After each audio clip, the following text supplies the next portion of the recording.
악한 제 파도가 많으나 마음이 늘 평안해. 늘 주의 은혜 가운데에 마음이 평안한 삶을 살아내는 저와 여러분이 되시기를 주님의 이름으로 축복합니다.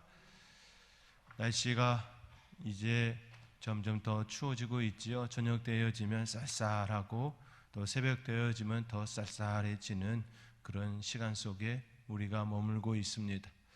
참 계절은 우리로 하여금 깨달음을 주지요. 봄, 여름, 가을, 겨울 이 순환되어지는 이 계절을 통하여서 우리의 인생에 대하여 깊이 생각하게 합니다. 우리 인생에는 반드시 겨울이 있지요. 이 겨울에 대하여서 준비할 수 있는 저와 여러분이 될 수 있기를 주님의 이름으로 축복합니다.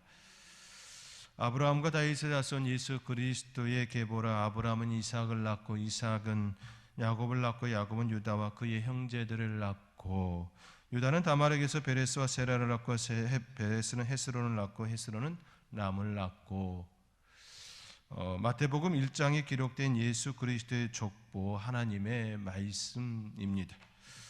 아브라함과 다윗의 자손 예수 그리스도의 족보에 등장하는 여인은 총 5명이지요. 그 중에 가장 먼저 언급된 여인은 오늘 본문에 기록되어져 있는 다말입니다. 유다는 다말에게서 베레스와 세라를 낳고 하는 것처럼 가장 먼저 언급된 여인 바로 다말입니다. 그리고 그가 낳은 베레스는 다윗의 조상이 되었습니다. 다말, 그녀는 어떻게 예수님의 족보에 오르게 되었을까요? 그녀는 유다의 며느리입니다. 며느리가 아버지의 씨를 받아 자녀를 낳았습니다. 단편적인 사고로 접근하면 이 일은 납득하기 어려운 그런 모습입니다. 지금 시대에도 그렇고 그 당시에도 마찬가지입니다. 어떻게 며느리가 시아버지에게 창녀의 행색을 하면서까지 그러한 일을 할 수 있느냐라고 그렇게 말할 수도 있는 그런 모습이지요. 특히 지금의 사고로 접근하면 더더욱 이해할 수 없는 그런 단면입니다. 인륜을 저버린 일종의 표현적인 이 사건에 대하여 성경은 그대로 노출시켰습니다. 가감 없이 있는 그대로 다 노출시켰습니다. 그리고 그들의 그 모습 그대로 예수 그리스도의 족보에 오르게 하였으니 참 기이한 일이다. 어찌 이런 일이 일어날 수 있느냐라고 그렇게 말할 수도 있는 부분입니다. 왜 성경은 이 사건에 대하여 침묵하지 않고 예수 그리스도의 족보에까지 오르게 하였을까요? 왜 성경은 그 사건에 대하여 그대로 노출시키고 있을까요? 그래서 오늘은 다말이 어떻게 예수님의 족보에 오르게 되었는지 이 사건에 대하여 조명해 보고자 합니다. 우리는 다말이 어떻게 예수님의 족보에 오르게 되었는지에 생각해 볼 때에 먼저 접근해야 될 부분이 있습니다. 그것은 야곱의 아들들에 관한 부분입니다. 야곱에는 12명의 아들이 있었습니다. 그리고 유다는 야곱의 4번째 아들입니다. 다시 말해서 유다는 야곱의 4번째 아들이기 때문에 그는 장자권에서 벗어난 인물이지요. 결코 예수님의 족보에 오를 수 없는 그런 태생적으로 이룰 수 없는 그 자리에 있었습니다. 그 당시 문화적으로 볼 때에 유다보다 먼저 태어난 형들이 가업을 잇는 것, 장자의 명분을 갖는 건 당연한 모습이지요. 보편적인 가장 모습입니다. 그런데 야곱의 가업을 형들이 잊지 못하고 유다가 잊게 되었지요. 그러므로 인하여 유다는 다말에게서 낳은 그 베레스가 결국에는 다윗의 조상이 되어지고 또 예수 그리스도의 족보에 오르는 그 일이 일어나게 됨이었습니다. 유다보다 먼저 태어난 형들은 루벤, 시몬, 레위이지요. 유다는 4번째입니다. 야곱의 12명의 아들들이 순서대로 태어난 그 장자의 순서가 그렇다라는 것이죠. 루벤이 가장 먼저 태어났고 그 다음에 시므온, 그 다음에 레위, 그 다음에 유다였습니다. 그런데 왜 이들은 기업을 잊지 못하게 되었을까요? 루벤과 시므온과 레위는 왜 장자의 그 축복을 받지 못했을까요? 그 이유에 대해 잠시 생각해 본 루벤은 야곱의 맏아들로서 가업을 이어야 할 가장 유력한 자였습니다. 장자의 명분을 받아야 될 당연한 그런 모습이었습니다. 우리가 이미 알고 있는 것처럼 이삭에게는 2명의 아들이 있었지요. 그렇죠? 이삭에게는 2명의 아들이 있었습니다. 에서와 야곱이 있었는데 야곱이 하나님으로부터 은혜를 입게 되어졌지요. 거기에 분명한 사건이 있었습니다. 그렇죠? 우리는 이미 그 사건에 대하여 알고 있습니다. 그렇다고 한다면 루벤은 어떤 일이 있었기에 그가 장자의 명분을 잊지 못하는 자가 되었을까요? 라는 것이지요. 루벤은 야곱의 맏아들로서 가업을 이어야 할 가장 유력한 자였으나 그의 행실로 인하여 결국 그는 그 자격을 상실하게 됩니다. 야곱은 2명의 아내와 2명의 첩이 있었습니다. 2명의 아내는 레아와 라헬이지요. 그리고 레아와 라헬에게는 각각의 여종이 있었습니다. 자기를 돕는 그런 시녀 도우미가 있었습니다. 레아와 라헬 사이에 서로를 질투함으로 인하여 그의 여종들은 이제 야곱의 첩으로 들어가게 되어지죠. 먼저 라헬이 자기가 출산하지 못함으로, 잉태하지 못하고 출산하지 못함으로 레아를 시샘하지요. 그래서 그의 여종을 야곱에게 드려 또 자녀를 낳게 합니다.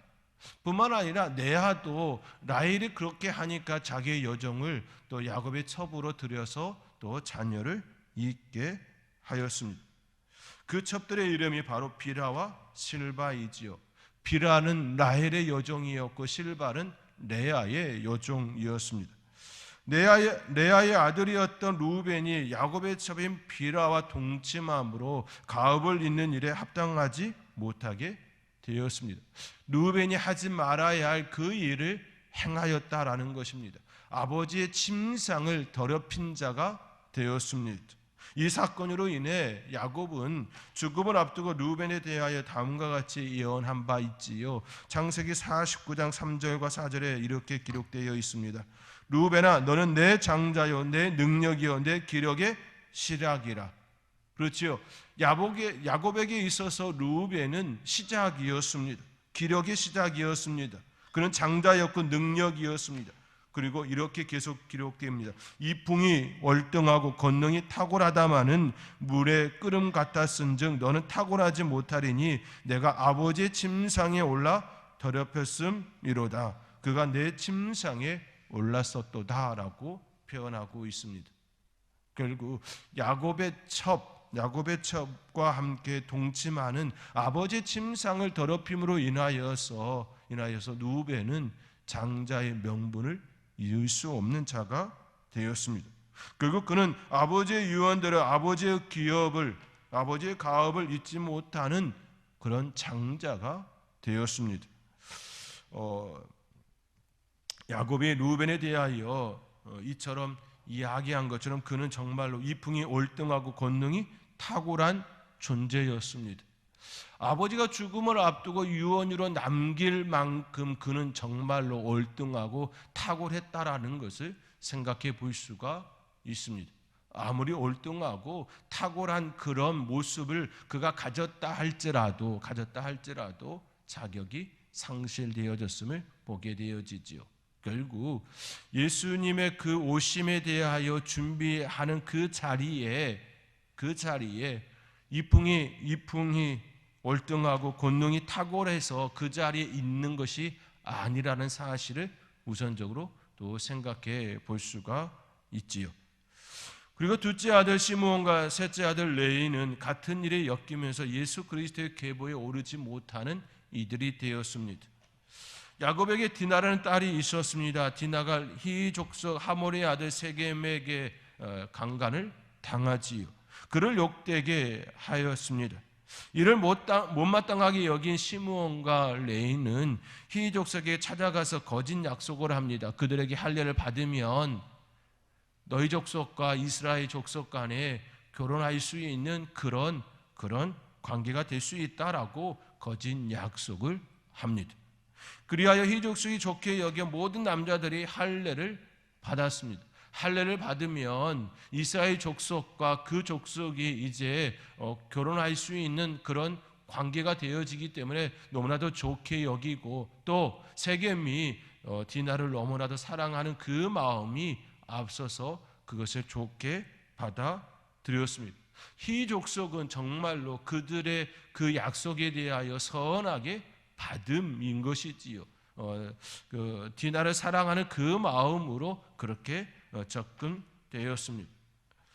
그들이 가장 고통스러워할 때에, 할례를 받았기 때문에 가장 고통스러워하는 그때가 있지요. 그때에 시므온과 레위가 쳐들어가서 그들을 도륙하고 말았습니다. 할례 중에 있는 가장 고통 중에 있는 그들이 쳐들어가 다 죽였습니다. 그들은 하나님의 율법을 가지고 거짓 약속을 한 자들이 되었습니다. 뿐만 아니라 율법을 도구 삼아서 피를 흘리는 살인자들이 되었습니다. 히 족속은 그들의 약속에 대하여 선하게 바르게 반응하였지만 시므온과 레위는 처음부터 악함이 그들 가운데에 자리하였다라는 것이지요. 율법을 도구 삼아서 사람을 죽이는 살인자가 되었으니 이 어떻게 표현할 수 있겠습니까? 그렇기에 이들 역시 야곱이 죽음에 앞서 그들에게 다음과 같이 유언하지요. 창세기 49장 5절에서 7절의 말씀에 이렇게 기록되어 있습니다. 시므온과 레위는 형제요, 그들의 칼은 폭력의 도구로다. 내 호나 그들의 모의에 상관하지 말지어다. 내 영광과 그들의 집회에 참여하지 말지어다. 그들의 분노대로 사람을 죽이고, 그들이 하나님의 율법을 가지고 그들의 분노대로 사람을 죽였다, 이렇게 야곱은 표현하고 있습니다. 계속되어지는 말씀에 이렇게 되어 있습니다. 그들의 혈기대로 소의 발목 힘줄을 끊었음이로다. 그 노여움의 혹독하니 저주를 받을 것이요 분기가 맹렬하니 저주를 받을 것이라. 내가 그들을 야곱 중에서 나누며 이스라엘 중에서 흩으리로다 라고 되어 있습니다. 르우벤은 장자였습니다. 마땅히 기업을 이을 자는, 장자의 이을 자는 르우벤이었죠. 그러나 그가 아버지의 침상을 더럽힘으로 인하여 그 자격이 상실되었습니다. 그렇다고 한다면 시므온과 레위가 그 자리에 있어야 함에도 불구하고 그들의 악함으로 인하여 하나님의 율법을 오히려 자기의 사람을 죽이는 그런 도구로 사용함으로 인하여 하나님께서 그들을 그 자리에 의지 않게 함이었지요. 예수 그리스도가 오시는 그 길에 율법을 가지고 선하게 사용하지 않는, 하나님의 말씀을 바르게 따르지 않는 그들은 그 자격이 상실되었다라고 접근해 볼 수 있는 것이지요. 결국 그들은 하나님의 율법을 잘못 사용하여 예수 그리스도의 계보에 오르지 못하는 자들이 되었습니다. 야곱의 가계를 이을 장자권은 분명 르우벤에게 있었고, 또 그가 자격을 상실하였을 때에 시므온과 레위에게 있어야 마땅하지만 그들 역시 그러한 행위로 인하여서 그 자리에 있지 못하는 자들이 되었습니다. 그로 인하여 네 번째 유다가 그들의 뒤를 이어서 장자의 명분을 갖게 되었습니다. 여기서 우리가 중요하게 접근해 볼 수 있는 건, 이를 통해 우리가 갖는 교훈 하나는 신약의 말씀처럼 먼저 된 자가 나중되고 나중된 자가 먼저 된다라는 말씀인 것이지요. 내가 먼저 태어났다고 하여서 하나님의 은혜를 다 입는 것이 아니라는 것입니다. 나중에 태어났다 할지라도 하나님의 은혜를 입는다라는 사실을 생각해 볼 수가 있습니다. 뿐만 아니라 야곱이 바라볼 때에 유다보다 훨씬 루벤이 탁월한 존재였지요. 그렇지만 유다가 그 자리에 이르게 되었습니다. 이는 예모로 그 자리에 오름이 아니라 하나님의 은혜로 오르게 되어진다라는 사실 또한 우리가 중요한 메시지로 받을 수가 있습니다. 하나님께서는 이처럼 그들을 예수 그리스도의 계보에 오르는 그 은혜가 하나님의 은혜에 의하여 되어진다라는 이 사실 또한 우리가 기억해 볼 수 있는 측면입니다. 결국 다말이 유다를 통해 얻은 베레스가 다윗의 조상이 될 수 있었던 1차적인 이유는 유다가 장자의 명분을 얻었기 때문이라는 것이지요. 그렇지요? 다말이 유다에게서 자녀를 낳았다 할지라도 유다에게 장자의 명분이 이어지지 못했다면 결코 그 일이 이루어지지 않았다라는 겁니다. 예수 그리스도의 계보에 오르지 않았다라는 것입니다. 또 우리가 여기서 기억해야 할 것은 성경 66권은 구원사의 그 관점으로 기록되어졌다라는 사실입니다. 그렇기에 예수 그리스도의 오심에 대하여 그렇죠? 아브라함과 다윗의 자손 예수 그리스도의 계보라고 하는 것처럼 만약에 유다가 장자의 명분을 이어서 그 자리에 이어지지 않았다고 한다면 유다와 다말의 그 사건에 대하여 성경은 결코 조명하지도 않았을 것입니다. 이 사실을 또 우리가 생각해 볼 수 있는 하나의 측면입니다. 왜냐하면 성경은 구속사적 관점으로 기록되어져 있기 때문입니다. 치사 선택을 하였다라는 것이지요. 왜냐하면 이 땅에 일어나는 모든 것들을 다 기록한다면 책이 지면이 부족할 것입니다. 그러므로 하나님께서 꼭 필요한 그 부분만 치사 선택하여 오르게 되어졌고, 왜 예수 그리스도의 계보에 다말이 오를 수밖에 없었는지에 대한 이해가 우리로 하여금 되어지게 함입니다. 여기서 다시금 생각해야 할 것은 유다가 매우 영리하고 다정하고 재능이 탁월해서 그 자리에 있었다라는 것이 아니라는 이 사실을 기억해야 합니다. 그보다 앞선 형들의 잘못으로 그가 그 자리에 있게 되었다라는 것이지요. 그러므로 우리는 늘 하나님의 은혜를 입게 된 그것에 대하여 우리의 어떤 것으로 되어진 것이 아니라 전적인 하나님의 은혜입니다. 이것을 신약의 말씀과 빗대어 접근해 보면 바울이 고백하는 바와 같이 유대인들이 하나님의 말씀 가운데 온전히 따랐다면 우리에게 구원의 은혜가 미치지 못했을 것입니다. 그렇지요? 사도 바울이 끊임없이 반복적으로 말씀하고 있는 것 중에 유대인, 내가 이방의 빛으로 이방에게 열심히 복음을 증거함으로 그들로 하여금 시기가 일어나게 하여 그들이 예수 그리스도를 믿는 자들이 되게 하기를 원한다라고 그렇게 접근되고 있지 않습니까? 그런데 그들의 삶이 어땠습니까? 유대인들의 삶이 어땠습니까? 하나님의 택한 선민이었음에도 불구하고 예수님을 죽이는 자들이 되었고 예수님을 온전히 이해하지 못하고 받아들이지 못한 자들이었지요. 그렇기에 청함을 받은 자들이 많으나 택함 받은 그 자리에 오지 못한 이들이 많았던 그 말씀과 같이 왕의 잔치 자리에 참석하지 못한 이들이 그들이 되었고, 우리는 왕이 사방에 보내서 불러들인 그러한 우리가 입게 되어진 것이죠. 그러므로 우리가 철저하게 고백해야 할 것은 하나님의 은혜입니다. 나의 어떤 능력이나 어떤 것에 의하여 된 것이 아니라 하나님의 은혜입니다. 그러므로 늘 겸손되이 하나님 앞에서 삶을 살아가는 저와 여러분이 되어야 될 줄 믿습니다. 그 은혜가 저와 여러분 가운데에 풍성하게 나타나기를 주님의 이름으로 축복합니다. 다말, 그녀는 유다의 며느리입니다. 며느리가 시아버지를 통해 자녀를 출산하였다는 것, 앞서도 말씀드렸듯이 쉽게 이해할 수 없는 부분일 뿐만 아니라 인륜을 저버리는 행위, 그렇게 생각되어지지요. 그런데 왜 성경은 다말을 다윗의 조상으로 예수 그리스도의 계보에 오르게 하였을까요?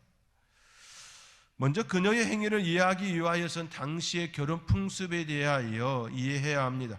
가부들은 남편의 가장 가까운 생존 친척과 결혼해야 했습니다. 보통은 남편의 형제들이 1순위였지요. 이는 여자를 보호하고 가계를 이을 자손을 주려는 선한 의도에서 비롯된 일이었습니다.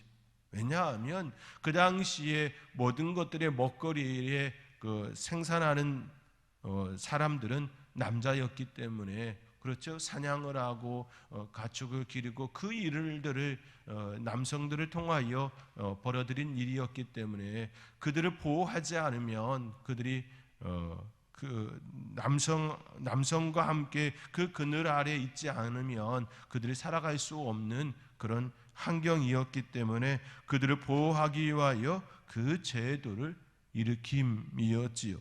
지금의 이 사회 현대인들의 삶과는 너무나도 다른 그런 측면이라는 것 생각해 볼 수가 있습니다.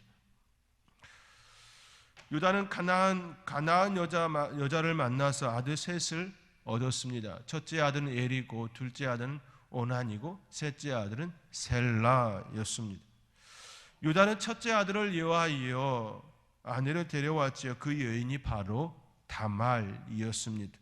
그러나 하나님께서는 유다의 장자 엘이 여호와 보시기에 악함으로 그를 죽였습니다. 자녀가 없이 그가 죽임을 된 거지요.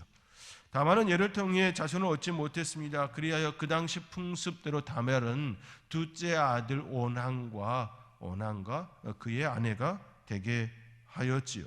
그러나 오난은 자신의 씨가 다말에게 들어간다 할지라도 그 자손은 자기의 이름으로 되어진 후손이 아니라 엘의 자손으로 이어지기 때문에 오난은 다말에게 자신의 씨를 주지 않았습니다. 그렇지요? 그 악함에 대하여 하나님께서는 오난을 죽이게 되어지지요. 졸지에 유다는 첫째 아들과 둘째 아들을 잃게 되었습니다. 이로 인해 그의 마음에 두려움이 생겼지요. 셋째 아들 셀라도 죽게 될까 봐라고 하는 그 두려움이 그의 안에 들어왔습니다. 그리하여 다말에게 보내야 함에도 불구하고 다말을 셀라의 아내로 들여 보내야 함에도 불구하고 그는 두려운 나머지 그렇게 하지 않고 다만 다말에게 셀라가 성장할 때까지 기다리라는 약속을 합니다. 다말은 시아버지 유다의 약속을 믿고서 기다리지요. 그런데 셀라가 장성했음에도 불구하고 유다는 전혀 미동이 없는 겁니다. 셀라의 아내로 다말을 보내드려야 하는데 그렇게 하지 않음인 것이지요. 다말은 자신이 할 수 있는 것이 전혀 없었습니다. 그런데 마침 유다가 딥나에 올라왔다는 소식을 듣게 되죠. 그때 유다는 아내와 사별한 이후였습니다. 그가 그의 친구 아들람에게 올라왔을 때 다말은 큰 결단을 하게 됩니다. 바로 변장하여 유다의 품에 안기는 일이었습니다. 다말이 변장하면서까지 유다의 품에 안긴 이유는 다 한 가지였지요. 자기에게 주어진 권리와 책임을 하기 위함이었습니다. 그 당시 그 풍습에 의하여서 이 여인은 자기에게 주어진 권리와 책임을 다하는 그 일이었다라는 것이지요. 그의 책임이라 하면 남편의 가업을 이어야 할 자손을 있게 하는 일이었습니다. 즉 유다의 그 가문의 그 길을 열어놓는 그 일이라는 것이지요. 권리라 하면 그 당시 풍습에 따라 그 가문이 그녀를 감당해야 될 몫이었다라는 것입니다. 유다의 가문이 다말을 지키고 보호해야 될 그런 책임 있는 위치였다라는 것이지요. 다른 말로 역으로 표현하면 유다는 다말을 책임져야 될 그런 자였다고 한다면 다말의 입장에서 보면 그것은 그가 누려야 될 권리였다라는 겁니다. 권리였다라는 겁니다. 그렇기에 다말은 권리와 책임이라고 하는 두 개를 당당하게 짊어짐이었다라는 사실입니다. 다말의 선택은 어느 한쪽으로 치우친 모습이 아니었습니다. 권리를 행사하기 위해 수치심으로 유다 앞에 선 모습이 아니었다라는 겁니다. 비록 변장을 하였지만 그것이 결코 그녀에게 수치심이 아니었다라는 것입니다. 그는 그 당시 풍습에 따라 그가 가져야 될, 또 누려야 될 그 몫을 받기 위하여 시아버지 유다에게 들어갔다라는 사실인 것이지요. 그의 품에 안김을 통하여서 그가 책임을 짓는 그 일이 일어남이었습니다. 그렇게 유다의 품에 안긴 후 유다에게 어떠한 품삯을 요구하지 않습니다. 그에게서 도장과 끈과 지팡이를 받아 하나의 담보물로만 삼았을 뿐이지요. 만약에 그가 염소를 받았다면 그 담보물이 아니라 염소를 받았다면 염소가 유다가 보낸 염소인지 어떻게 증명할 수 있겠습니까? 이를 통해서 또 한 가지 사실은 다말은 지혜로운 여인이었다라는 사실입니다. 권리를 당당하게 그가 누려야 될 그 권리를 가졌을 뿐만 아니라 그 일을 행함에 있어서 지혜롭게 그 일을 행하였다라는 사실인 것이지요. 결코 염소는 유다의 것이라는 어떠한 증표가 될 수 없기에 유다의 것임을 확실하게 증표를 삼을 수 있는 그의 끈, 그의 지팡이, 그의 도장을 꼭 쥐고 있었다라는 사실입니다. 이처럼 다말은 자기에게 주어진 권리를 당당하게 행사하였을 뿐만 아니라 지혜롭고 그 일을 감당하였습니다. 하나님께서는 그녀의 모든 행동을 보시고 그의 태를 여시고 베레스와 세헤라를 허락하심이었습니다. 사랑하는 성도 여러분, 다말 그의 행위를 지금의 시각으로 보면 인륜, 전리질로서는 안 될 패륜적인 행동입니다. 그러나 그 당시 풍습으로 접근하면 너무나도 당당한 그의 권리를 행사한 사건이었습니다. 그 이후 다말과 유다 사이에는 어떠한 일도 일어나지 않았지요. 성경은 그것을 명시하고 있는 것 아니겠습니까? 그렇지요. 오늘 읽었던 그 말씀과 같이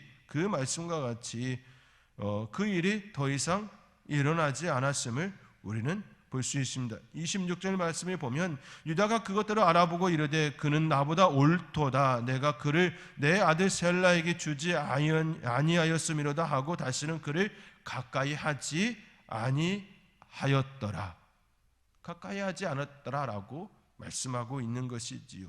결국 다말은 그에게 주어진 권리와 책임을 다하기 위하여 그 일을 행하였고 그 모습은 유다가 볼 때도 옳도다라고 하는 그런 표현을 하고 있는 모습인 것이지요. 우리는 이 사실을 통하여 또 깨닫습니다. 다말의 선택은 그녀의 시대 속에서 자신이 감당해야 할 사명이었지요. 그 사명을 그의 방식대로 충실하게 행함이었습니다. 그 행보를 통하여 하나님께서는 베레스와 세라를 낳게 하시고 베레스는 다윗의 조상으로 세움을 받았습니다. 비록 시대는 다르지만 지금 이 시대 속에서 하나님께서 저와 여러분에게도 동일하게 말씀하고 있는 것이지요. 다말의 모습은 아닐지라도 이 시대 속에서 하나님께서 저와 여러분에게 각각 원하시는 권리와 책임을 다하라 말씀하는 것 아니겠습니까? 그렇다고 한다면 지금 이 시대에 하나님께서 저와 여러분에게 각각 원하시는 책임은 무엇일까요? 그 권리는 무엇일까요? 이것은 내가 하나님 앞에서 물어야 될 문제인 것입니다. 내가 하나님 앞에 묻고 또 물음을 통하여서 이 시대 속에서 내가 하나님의 자녀로서 누려야 될 그 권리에 대하여 당당히 행사할 뿐만 아니라 또 하나님의 자녀로서의 책임도 해야 할 것입니다. 그러할 때에 유다가 다말을 통하여 베레스와 세라를 낳았던 것처럼 그들이 다윗의 조상으로 또 예수 그리스도의 계보에 올랐던 것처럼 우리 또한 그 은혜를 누리며 살게 될 것입니다. 그 은혜가 저와 여러분 가운데 풍성하게 역사되어지기를 주님의 이름으로 축원드립니다. 기도하겠습니다.